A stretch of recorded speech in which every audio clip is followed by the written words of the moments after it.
Bonjour les amis, voilà, je vais vous expliquer, et pour moi ça sera un aide-mémoire aussi, comment mettre cette platine qu'on trouve dans les fournisseurs de plomberie, et il y en a peut-être aussi dans les surfaces des supermarchés de bricolage. Alors, donc pour commencer, il faut tracer l'axe. L'axe qui est là, voilà, ici. L'écartement. Attends, bien avant de tracer, il faut déjà percer. Moi, je les perce à 6 ou 5. Ça doit être 6, je crois. 6 ici, de l'axe. Alors, après, donc, on trace 5 ou 6, je ne sais plus combien. Attends, je regarde, parce que là, c'est les bords. 7 de chaque côté. Qui correspond, c'est pas compliqué, j'ai tracé en partant du bord du trou ici. Là, du bord du trou. J'ai pris une règle et un niveau, paf, j'ai tracé une droite, une deuxième droite. Alors c'est de la géométrie comme à l'école. Vous voyez que la géométrie, ça sert à quelque chose. Ensuite, la hauteur voulue par rapport à la baignoire. La baignoire c'était 58. La dame a voulu que le robinet soit à 30 cm à l'axe au-dessus de la baignoire. Donc le bec il fait 11,5, il doit se trouver ici. Et donc il y a ça d'écart entre la baignoire et le bec. Donc pas de possibilité de taper du savon ou du shampoing sans problème, c'est assez libre. Après, oui, il y a aussi, après, une fois que j'ai tracé de chaque côté, j'ai fait l'axe. Obligé. Bon là c'est peut-être faire l'axe parce que là j'ai ma scie, elle a fait comme ça. Voilà, ça c'est l'axe, très important, qui va nous servir pour mettre les 3 trous de cette platine qui sert de guide avant de sceller, pour être sûr qu'on est au milieu. Le guide, c'est un guide standard de 150 pour les robinetteries, ils sont tous à 150, sauf qu'il y en a qui sont vendus à 110 mm, donc ça fait 11 cm, 150 c'est 15 cm de l'axe. Voilà.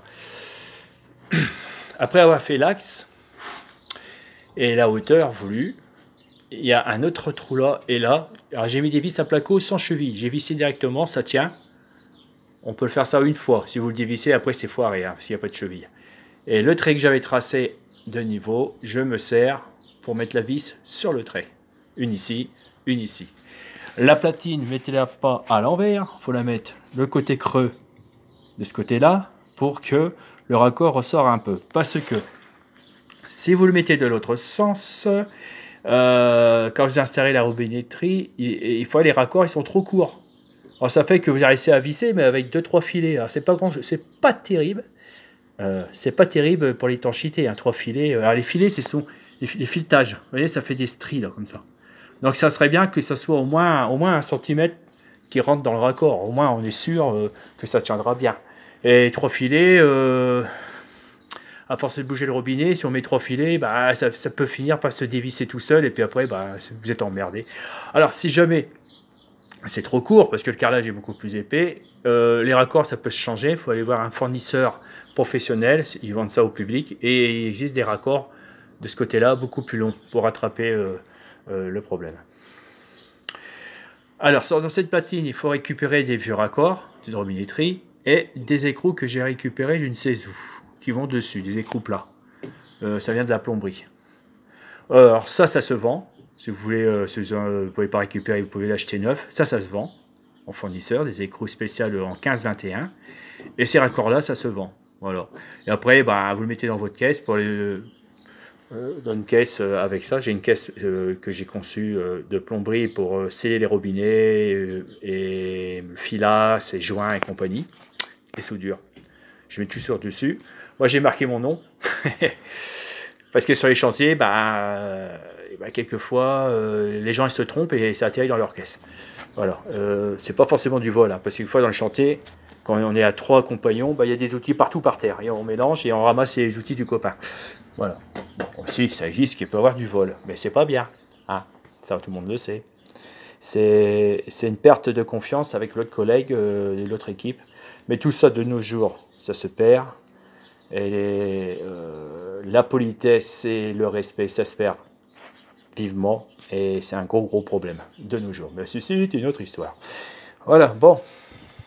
Après, là je vais mettre du map, ça sera costaud. Je vais carrément foutre du map. Hein, parce que ça colle bien sur le placo, déjà d'une. Et après, je mettrai peut-être du plat par-dessus.